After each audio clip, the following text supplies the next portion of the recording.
Right, good afternoon everyone and welcome to today's Planning Committee meeting. I think everybody who's coming along has arrived now. Are there any apologies to be noted? Yes, Chair, we've got apologies from Councillor William Jones, who's sent Councillor Clough as substitute. Got apologies from Councillor Mark Foster, who's sent Councillor Neil Baker as substitute. And we've got apologies from Heather Liggett, who was intending to send David Hancock, but he's now also submitted his apologies. Thank you. Item 2 on the agenda is members are requested to declare the existence and nature of any disclosable pecuniary interests and or other interests not already on their register of interest in any item on the agenda and withdraw from the meeting at the appropriate time. Do any members have any interest to declare? No, thank you very much. Right. Item 4 on the agenda, we now have the minutes of our meeting held on the 30th September 2025. Are we happy that they were a correct record of that meeting? Yeah, we will second it. Thank you very much. Right, item 5. This application is in respect of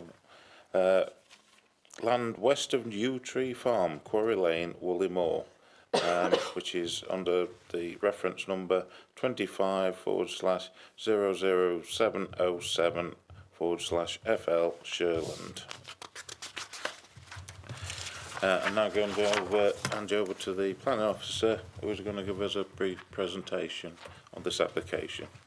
So over to you, Stephen. Thank you. Thank you, Chair.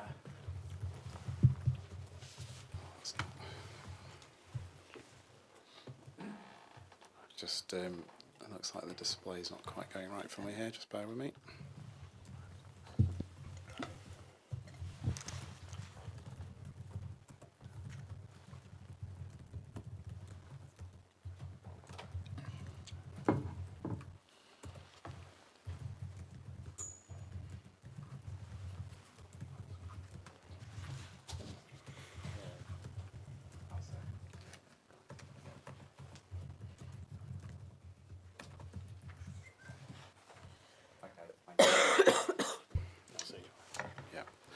Thanks, Chair. Just one update, which is in the report. We've got no comment from the British Horse Society. Just check I've got the term right there. Yeah, British Horse Society, but actually they did comment. They had no objection, provided there was no encroachment onto the bridleway. You've got your late reps documents, so I'll proceed with the presentation. So this application proposes the retention and completion of an existing structure to form a hay, feed and implement store.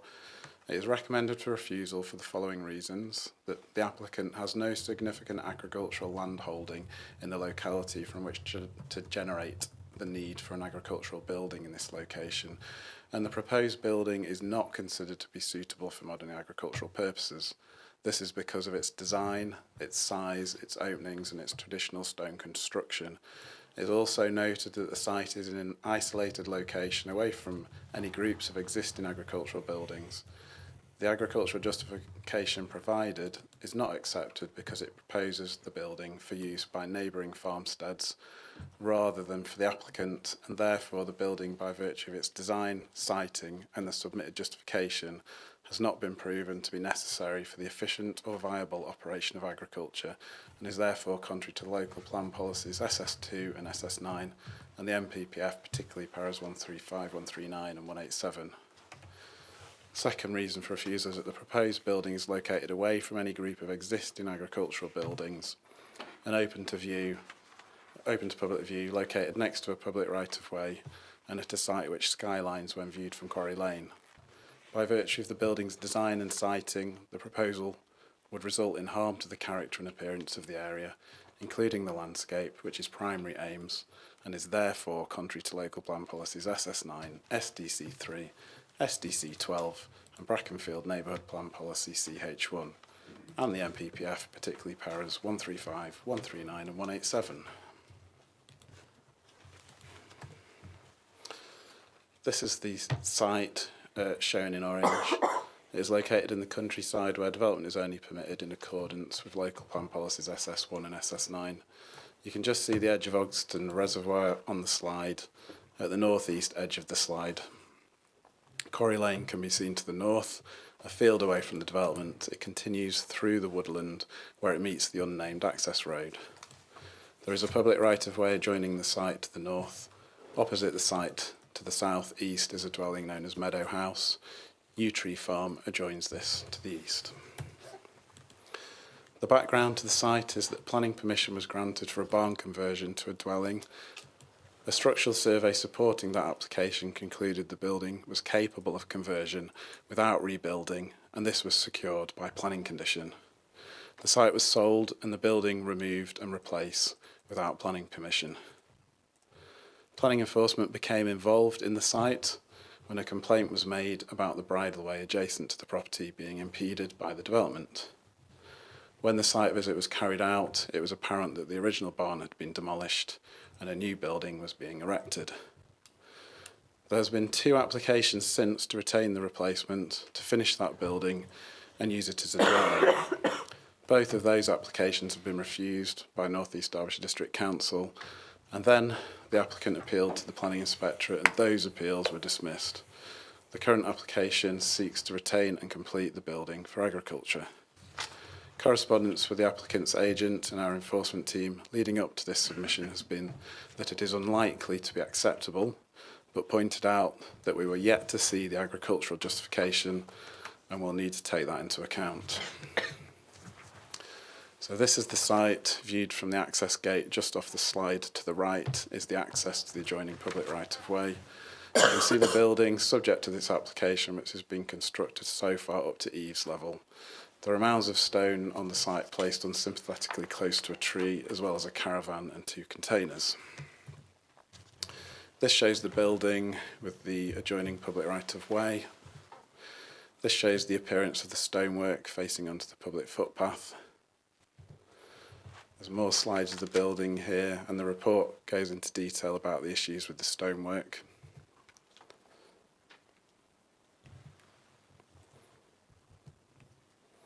Here is a view of the building from Quarry Lane in its unfinished form. The proposed building is considerably larger and more prominent within the landscape than the building it replaces. There are improvements proposed to infill the openings of the existing structure and better relate the openings of the proposed building to the original building.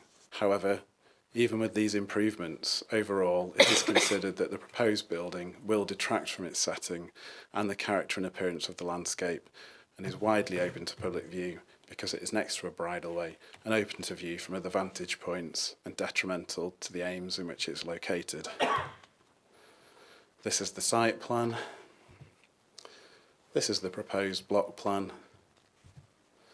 This plan shows that a vehicle and trailer would be able to access the site and manoeuvre on site so it can both access and exit the site in a forward gear.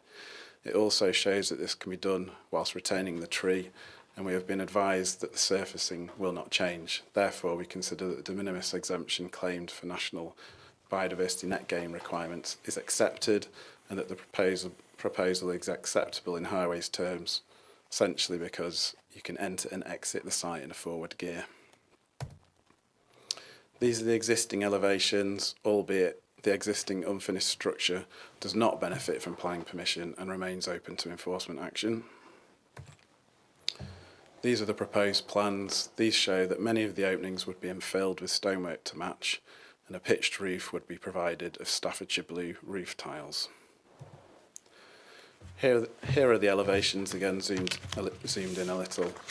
As well as the aforementioned recommended reasons for refusal, it should also be noted that the proposal for a building with no acceptable agricultural justification to prove the building is necessary for agriculture and which is not designed for the purpose of modern agriculture and not located on a farmstead would represent significant harm to local plan policy SS9 if it were approved, and would set a harmful precedent undermining the ability of policy SS9 to prevent such unjustified and inappropriately designed and located development.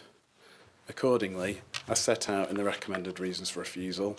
Due to lack of an acceptable agricultural justification, the building's design, which is not suitable for modern agricultural purposes, and its setting not being on a farmstead and isolated from existing agricultural buildings, and the proposal's impact on the character and appearance of the area, including the landscape, the application is recommended for refusal. Thank you. Thank you, Chair. Thank you, Stephen. Right then, members, we have two speakers on this application, the first of which is a supporter, Raymond Barlow. If you'd like to come up to the speakers table, please.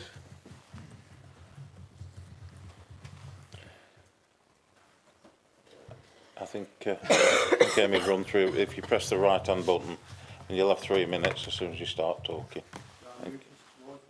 Sorry, yes, you can do it. Yeah, that's fine. Press the right-hand button, please. Press the right-hand button? Yeah. And then Yeah. Good afternoon. My name is Raymond Barlow, and I, along with my wife, live directly opposite this development. We've been there since the very beginning, before it even had planning permission. And I have to say, listening to the officer, and this wasn't in my speech, that the barn was never fit to be rebuilt in its form that I saw it in. I spent 50 years in the building trade, and I've developed 2 properties, barn conversions, myself, and I can tell you that when I looked round the building, it was falling down. It was a danger to the public right-of-way, and it needed to be taken down to be rebuilt. That wasn't in my speech. So I know and understand that the planning department objections, but given that the planning permission has already been given for a residential accommodation on this site, it would be helpful if the planning department would give some guidance to complete the project. Instead, they seem determined to see the applicant fail, finding different objections with each application and then planning inspectors the same. That's why it seems to me that the planning department has taken a personal dislike to the applicant by not allowing them to put the case forward to the committee before today. In contrast, another property, 200 metres from this project, collapsed while the owners were trying to underpin the structure. Again, a barn conversion that was not possible to rebuild because of the state of its condition. They eventually gained planning permission for the new building, which has now been completed for a new building. Their application was sent directly to this committee, which was approved. One can only assume the planning department is determined to treat these applicants differently. This issue has been ongoing now for some years, and obviously not knowing if their savings are going to be completely lost has had an effect on their mental health and happiness. We talk a lot about duty of care in everything we do these days, and quite rightly. This project has the support of the direct neighbours and ourselves right opposite. We are the only people who can see this building. Along the road, there is 3 other properties who all support the proposal. There's a red light, is that me? No, that's just that you're speaking. And we all support the proposal and that it should be finished. It's a dead-end road. It goes nowhere. Nobody uses it except for 3 families beyond ours. And we're the ones that see the property all day, every day. And we support it to be finished in whatever form is possible. Thank you. Thank you. Do any members have any questions for the speaker? Oh, sorry. Can you just come and sit back down, sorry? Yes, I forgot. Some members have got I was told for I you. forgot. Beg your pardon. Councillor Clough. Thank you, Chair. Just a question from me relating to you speak about the structural capacity of the building. when the original planning permission was granted, it was supported by a structural survey that supported the application, concluding that the building was capable of conversion without rebuilding. Are you saying that that report was wrong? Yes, And you're qualified to say that because you're I'm an qualified existing because I've builder? 50 years of experience in the building trade. The problem here, if you want me to, shall I continue? Or? Yes. Yeah, okay. The problem here is that the stoneworks built hundreds of years ago use a lime and sand mix. It's a very weak solution that holds the stones together. And over a number of years, this compound deteriorates.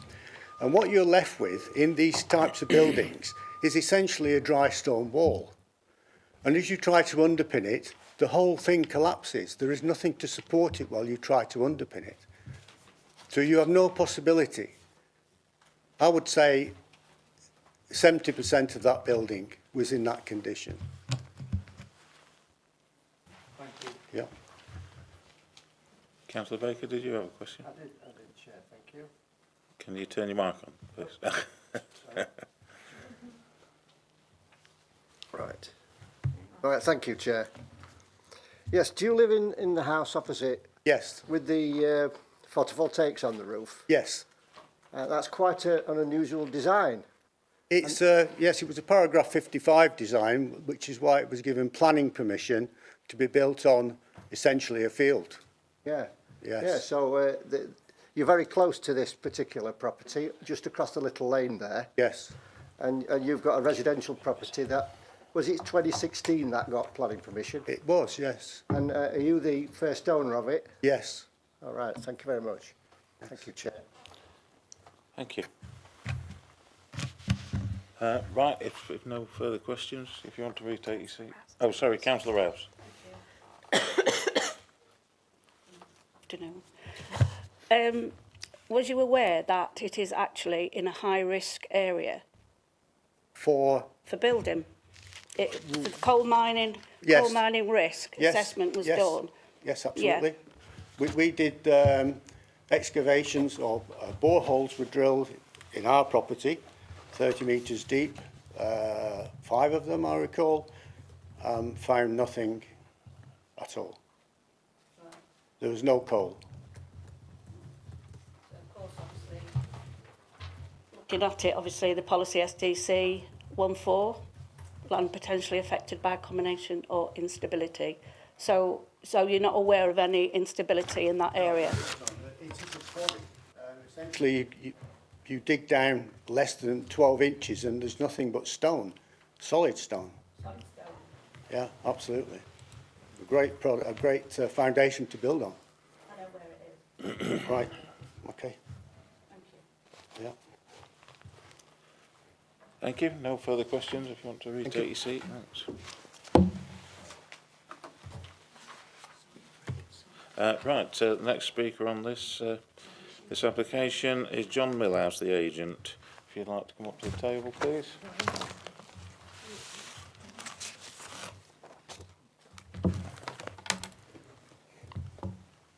Do I need to press a button or can you hear me? No, it's on. It's on. Your microphone's on when the red light's on. Thanks. So you've got 3 minutes when you start speaking. Thanks. Okay. Thank you, Chair. Thank you, members of the committee, for the opportunity to speak today. My name's John Millhouse. I'm a chartered town planner. Been working in the area for over 20 years. I'm also a member of the Institute of Historic Building Conservation. I'll be speaking today on behalf of Mr. Bailey, the applicant. I trust you received my late representations letter. If you had a chance to read it, I appreciate your time in doing so. There's a very complex planning history attached to this site. I tried to explain in the letter. The planning officer has briefly touched upon it today. Essentially, Mr. Bailey purchased the barn with planning permission. It suffered a collapse. He attempted to rebuild it, and obviously there were a couple of applications which followed and were refused to rebuild it as a dwelling. But what I wanted to say today really was putting all of that aside, if we take a step back, this particular application is actually, in my opinion, very simple. When the client purchased the site, it had a stone barn on it. That barn was last used for agricultural storage by the neighbouring farmer. That barn had stood on the site for at least 200 years. This application proposes an agricultural storage barn, same location, same stone, same use, and that's it basically. And as has been mentioned already, in 2018 this committee approved the full reconstruction of a barn at Walnut Farm to form a dwelling, less than 50 metres away actually. This application doesn't ask for a dwelling, it proposes to reconstruct a barn to form a barn.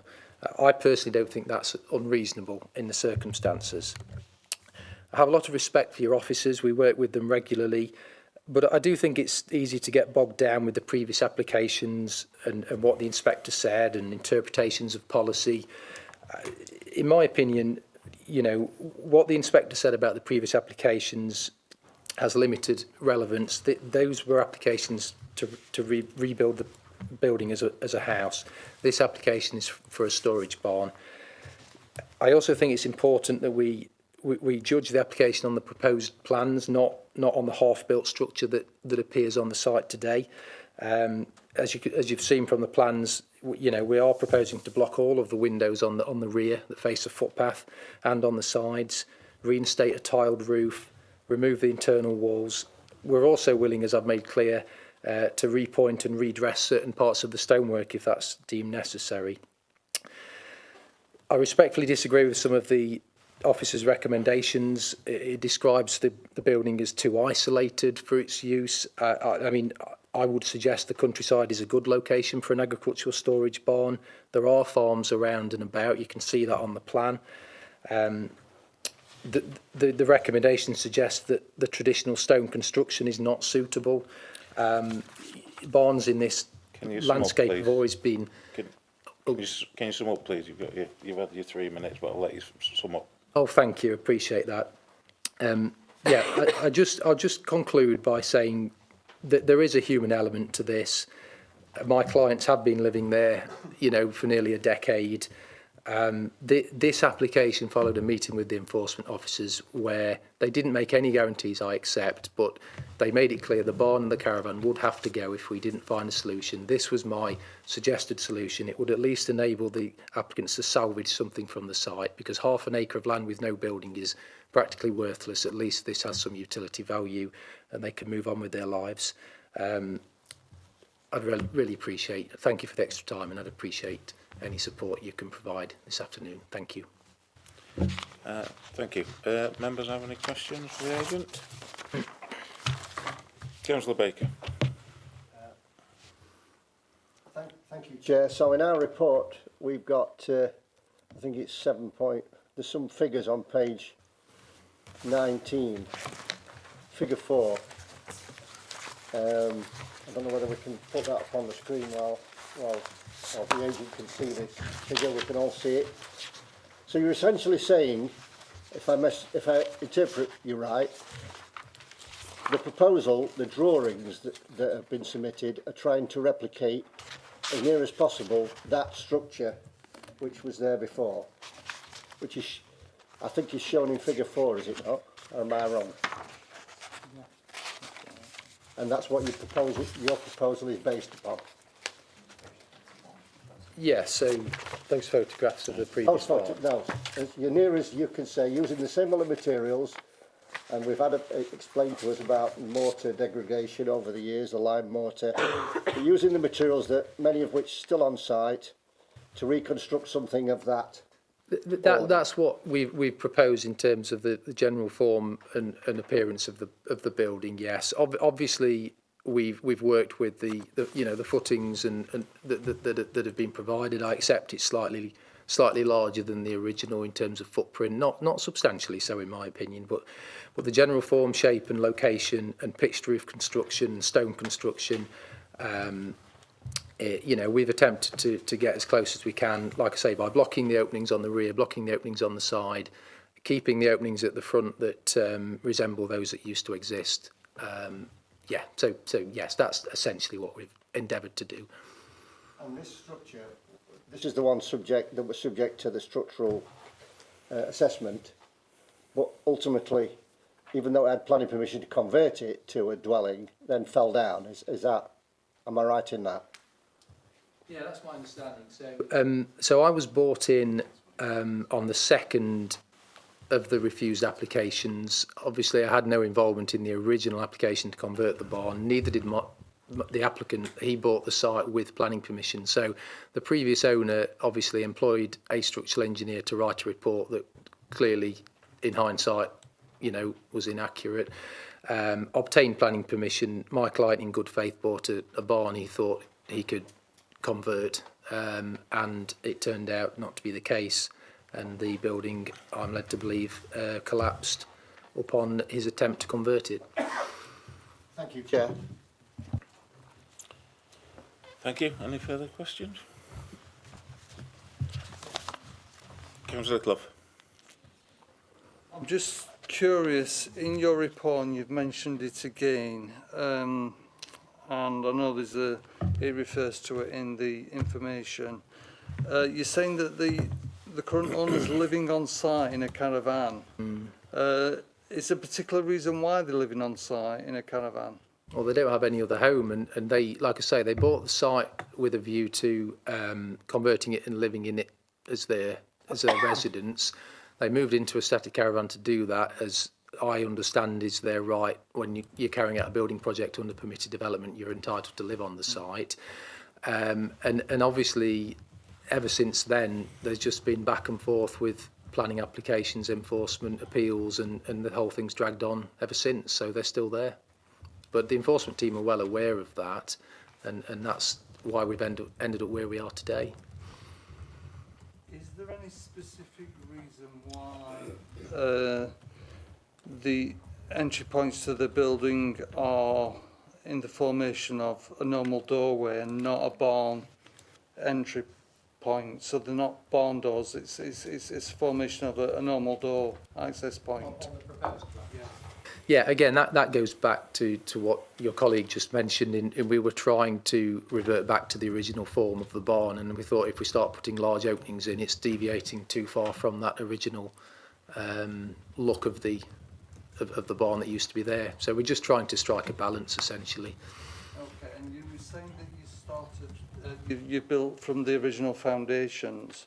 However, the building's larger than the original structure? Oh, sorry, what I meant was, when asked if we tried to replicate the original barn, my point was I did as much as I could possibly do, allowing for how the footings are laid out today, if that makes sense. Okay, thank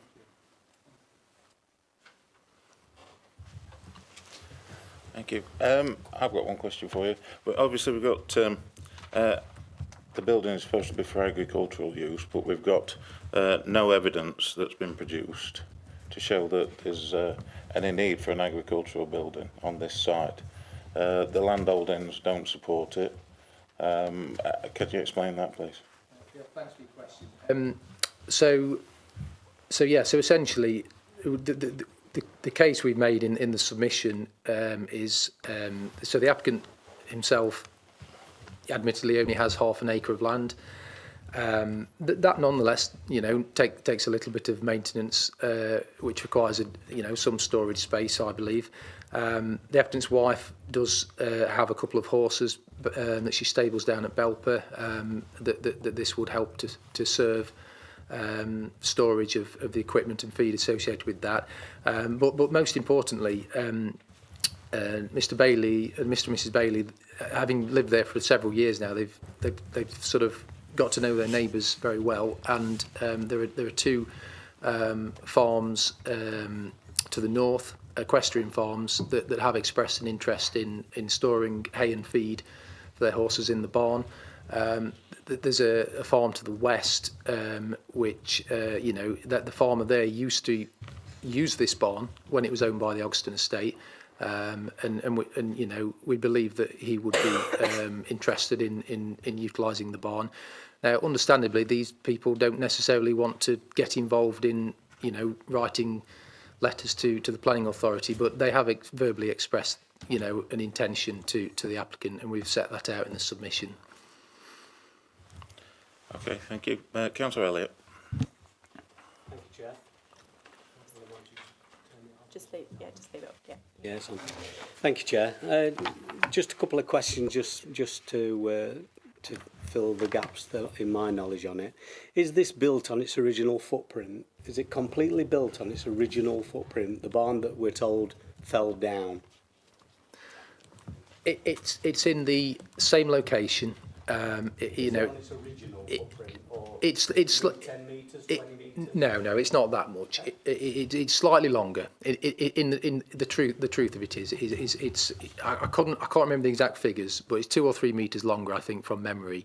But it's the same shape. It's the same location next to the footpath, same part of the site, same split roof form. You know, it's very, very similar, but it is slightly larger. And you know, in hindsight, like I say, I wasn't involved in the original application. I think you know, mistakes were made by the original architect, and you know, there was a bit of deviation at that point from the original. But for all intents and purposes, it will look very, very similar and a very, very similar footprint.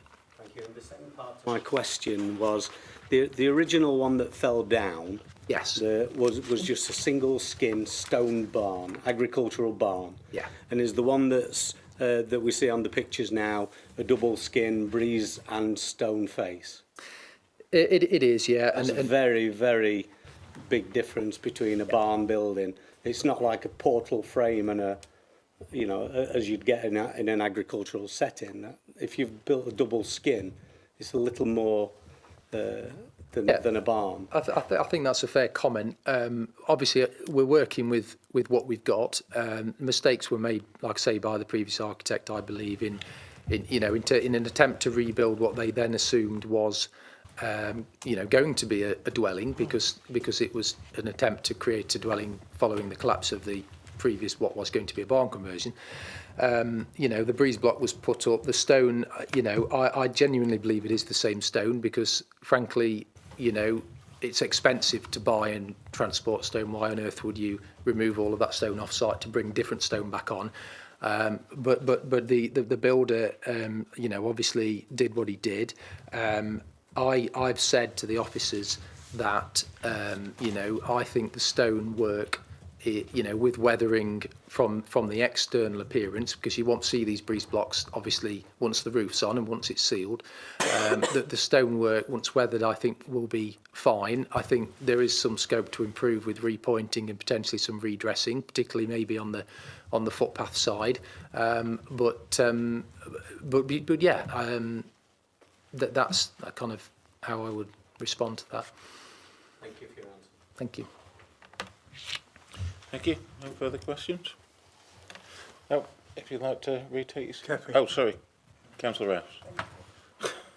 Can I just ask, you mentioned that the tiles on the roof are going to be blue. What are they going to be made from? Because tiles can be made of various things. Oh yeah. Staffordshire blue clay tiles was the Clay intention. tiles. Yeah. Thank you. Would you like to retake your seat then, please? Oh, sorry. Councillor Peterson. Last minute. If they're blue, aren't they going to stand out in the landscape very much in respect of colour, a visual aspect? Was that the original for the house that you wanted to build? No, not to be honest. No. Sounds a bit... The barn, as you can see from the pictures, by the time it was purchased by the applicant, it had become very dilapidated. It had some kind of corrugated sheet roofing on it. So we thought, you know, what might have been there originally, and I think, you know, blue suggests perhaps they'd be brighter than they would. We were more trying to choose a traditional material that's commonly used in the countryside, and Staffordshire clay tiles seemed appropriate. So Red tiles be more appropriate? they could be. That's a fair observation. I'm sure the applicant would be agreeable to red tiles if that, you know, if that was preferred, or if there was a condition requiring it to be agreed. That's not a problem. Right, if you'd like to retake your seat, I don't think we've got any further questions now. That's somebody's going to put their hand up last minute again.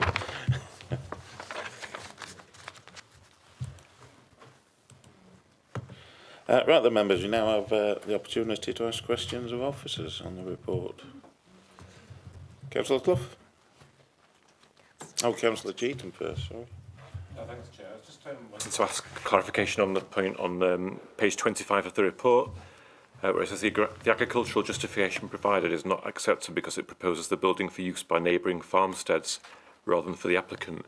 Can I just ask, is that sort of spelt out anywhere that it shouldn't be accepted if it's for use by a neighbouring farm, or is that just something that we've extrapolated? Thanks.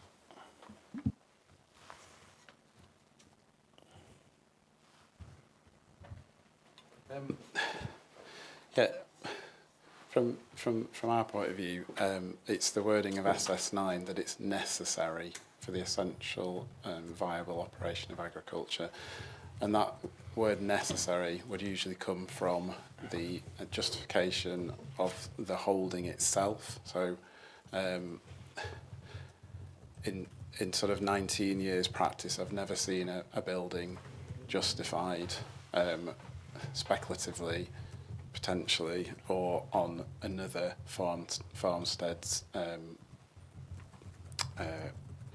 need. So it's just standard practice in planning, I would say.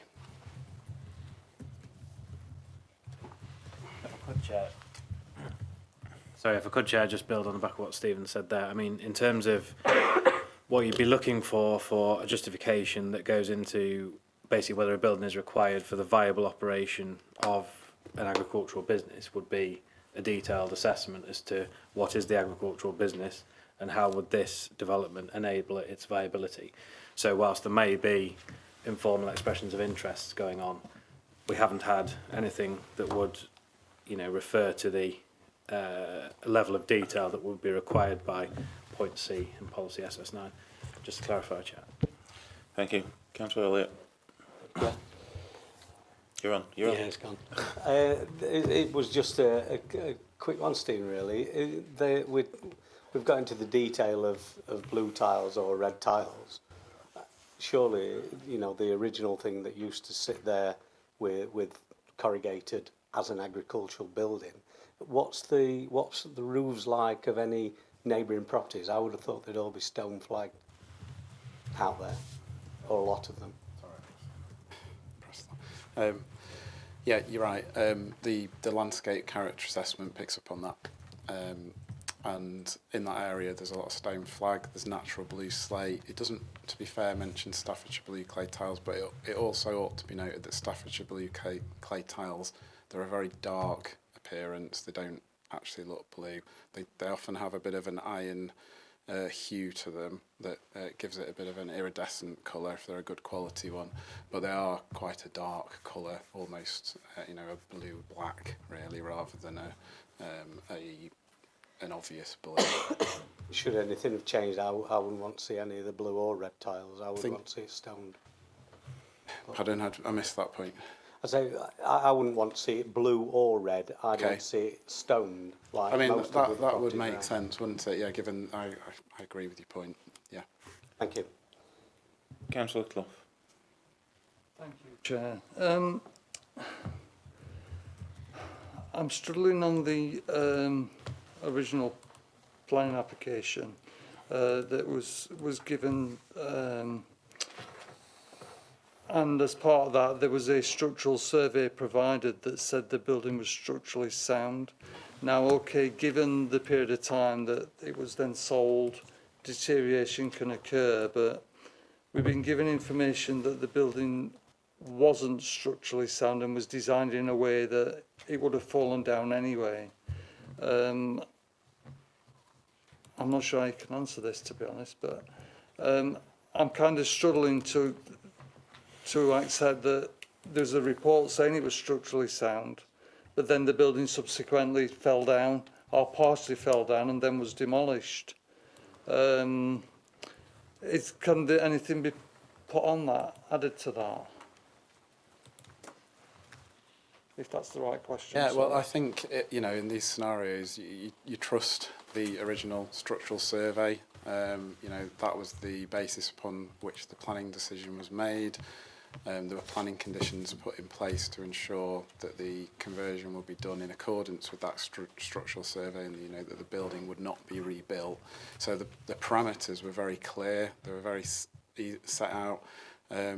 This issue's cropped up in the appeals that have been dismissed on the site, and the last appeal had some commentary on it saying that at the point at which the barn fell down, the permission was lost, and at that point the applicant ought to have come to the authority to find out if there are any steps that could be taken rather than just rebuilding it essentially. So does that answer your question? It does, thank you. Thank you. Yeah, thank you. Thank you. Any further questions? Yeah, Councillor Baker. Yeah, thank you. That was sort of my question I was going to ask. That seems to be the planning permission was lost at that point. Yeah. And unfortunate, but it was lost. Yeah. And there've been no discussions as to what could be done to remedy the situation. Or is it the application before us is all we've got to go with? Were there any pre-application discussions or anything? So there was no discussion. I think the applicant just began rebuilding and got to that point, that eaves height, and at that point I think there was a complaint made because the construction works were impeding the bridleway. So planning enforcement went out on site and found that the building had been demolished and replaced. So that's I've forgotten the second thread of your question. Sorry. The reason I asked is because I asked one of the speakers about who lives in the house opposite. Yeah. That's quite a radical design. Yeah. In the countryside. Yeah. Looks like it's purposely constructed in the countryside, and yet it was facilitated by a planning mechanism. Yeah. And I'm trying to flesh out if there's any possible way forward for this applicant to do something else other than what is now before us to get what they ultimately are aiming at. No, there isn't. No. They've obviously explored the possibilities with the two previous applications. They've sort of come at it two different approaches, just a straight, would a replacement for a dwelling be acceptable, and then the second one amplified the case, trying to draw upon the fact that there'd been a building there historically and look at whether it was a non-designated heritage asset. It was found not to be, and that building had just gone from the landscape, and therefore that if it did have any value, then that can't be had again just by simply replacing a building.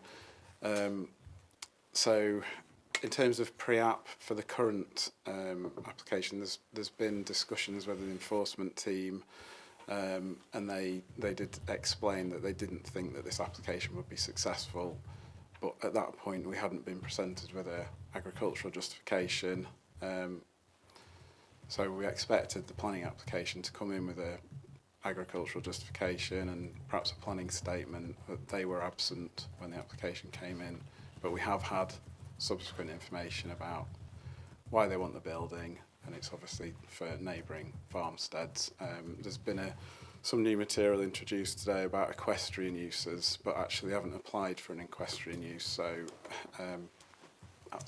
that would be another matter, and isn't the planning permission that they're currently seeking. But just to hog the chair, sorry, Chair, about this, but if the committee was mindful to grant planning permission for this, would it open the door to this structure being subject of a further application? This is in your opinion, for a residential conversion. That's not the application before us. We've got to consider the application that's before us. Could I ask it another way then? Would it be limited solely to an agricultural permission? Is that what would, if it was granted planning permission, would it be solely for agricultural use? Let me ask it that way then, Chair.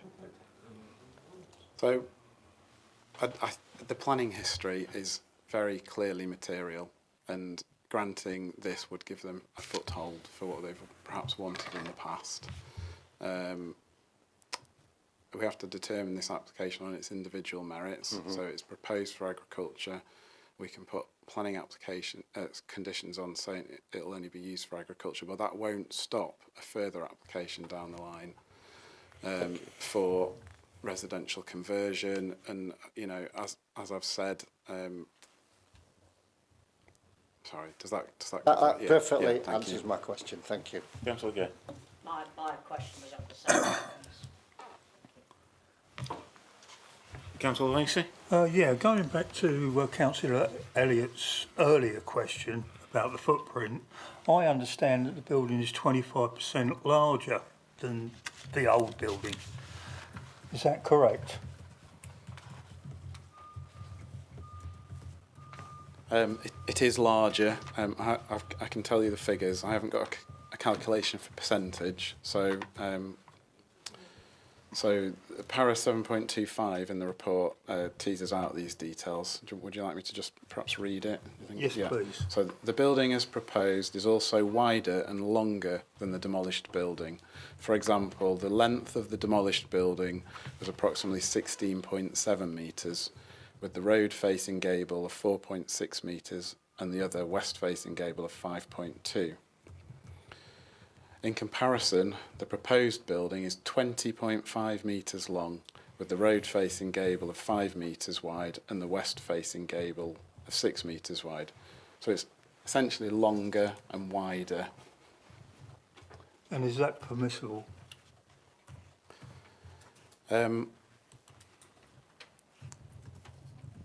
The differences with the building's form, including its construction, its extra width, its extra length, all these things increase the building's landscape impact to a point that we and the planning inspectorate have so far found unacceptable in terms of the impact on its setting and the landscape. Thank you, Steve. Thank you. Any further questions? Nope. Right. Right, members, we'll now move on to the debate. Does anybody want to start us off? Okay, I'll start us off then. I'm sympathetic with the owners of this property and the application that has been put forward. Unfortunately, I'm struggling to see how we can grant permission on this, where we've had an existing building that was granted permission, that was then completely removed, which removed that granted application, and then instead of submitting a new application prior to demolishing that building, we've got what's before us today. And the building as built is not built in a form that would be as an agricultural building. Not what I'm looking at. If people are going to build an agricultural building, it will be of limited form and as cheap a construction as possible. It would not be a breeze block, stone-lined building. So I'm struggling to see how we can accept this against the policies that we've got in front of us as a committee. We have certain obviously guidelines to follow,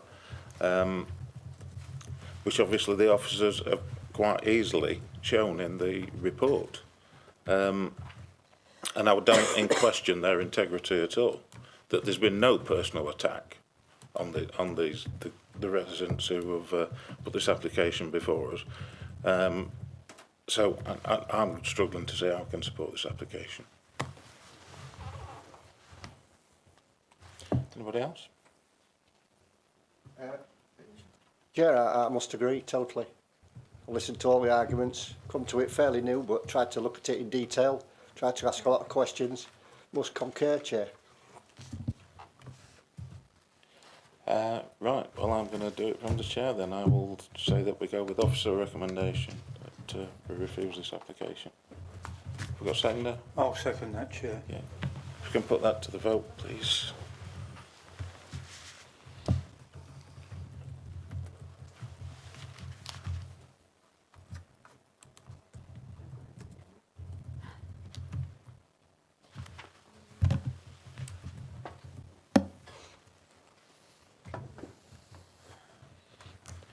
Right, thank you, members. That's unanimous.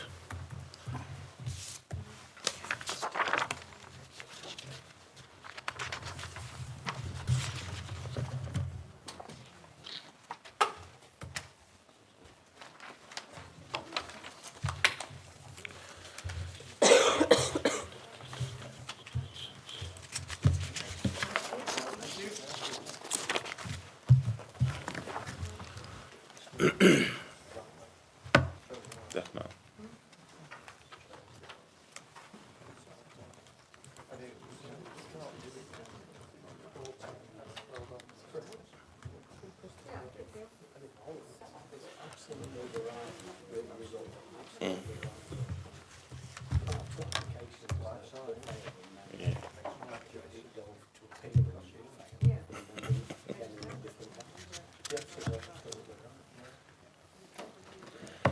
Right then, members, we'll move on to item 7 on the agenda, which is planning appeals. Who's going through this report? Is it you, Graham? Yeah, I'll run through that, Chair. Okay, thank you very much. Thank you very much. So we've had no appeals lodged in this period or allowed, but we've had 4 really good appeals dismissed. So I'll just run through a couple of those. So we've got the Red Mile appeal at Dronfield. That was for the 132 dwellings that Kerry soundly defended for us, along with some of the residents and members for the area. So that was a really good decision. So the inspector, some of the key points, so the inspector found that the scheme failed to respond to the local character of the area, and also that it would result in poor living conditions for both existing and future residents. And also the inspector picked up at the affordable units, you know, even though this was 30% affordable, which is compliant with policy, they were substandard in their living accommodation, so the space standards that weren't met, so they would result in poor standards. So they're all apartments, so really poor selection of units there, but a really good decision for the council. The second appeal was at Rosedene at Killamarsh. That was for a stable block. So the inspector found that the block was inappropriate development, failing to preserve the openness of the green belt, and there was no justification or very special circumstances to outweigh that harm. The third appeal at Knoll House at Apenol, that was for a garden building. So that was again in the green belt. So the domestic use did not meet the exception within the green belt policy in para 154 of the NPPF, and so inappropriate development, no very special circumstances. The final appeal, land south of Ockley Farm at Colaston, that was for an agricultural barn. So there's insufficient evidence, so it wasn't deemed reasonably necessary for an agricultural use. So maybe very similar. So, and it was kind of based on speculative future needs, not a sufficient justification. So, and that concludes the appeals, Chair. Thank you for that, Graham. Do we all agree? Any questions on it first? No? Seems very straightforward. Yeah, thank you for your work on that. I think it's quite good that we've seemed to have been quite successful of late, so we've not lost any. So thank you for that report, Graham, and we'll note that. Sorry? Touch, yeah. Right. I don't actually have any matters of urgent business. Only other than to mention is that the food bank depositing area in reception is now up and running for the Christmas. So if you can mention it to friends and family if they pass in, that they can make donations here for the Christmas food bank. And that's it. Thank you very much. Thanks everyone for your attendance.